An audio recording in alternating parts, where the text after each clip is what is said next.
అందరూ ఎందుకు 29th March గురించి ఇంతలా మాట్లాడుకుంటున్నారు? రేపు ప్రపంచమంతా స్తంభించిపోయేలాగా 3 ముఖ్యమైన ఘట్టాలు జరగబోతున్నాయి. మొదటిది రేపు అమావాస్య, రెండవది రేపు సూర్యగ్రహణం అంటే సోలార్ ఎక్లిప్స్, మూడవది శనిగ్రహం మీనరాశిలోకి ప్రవేశించబోతుంది. అలాగే రేపు షష్టగ్రహ కూటమి అంటే 6 గ్రహాలు మీనరాశిలోకి ప్రవేశించబోతున్నాయి.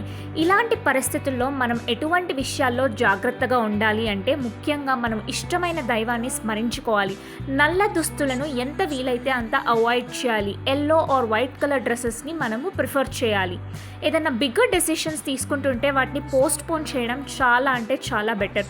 దూర ప్రయాణాలను మానుకోవడం చాలా మంచిది అని శ్రేయస్కరమని చెప్పచ్చు.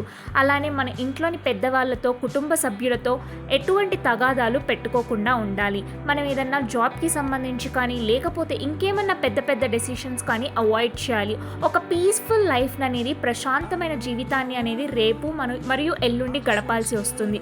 రెస్ట్ మోడ్లో ఉంటే చాలా బెటర్ అని చెప్పచ్చు. Believe in your gut, trust your gut.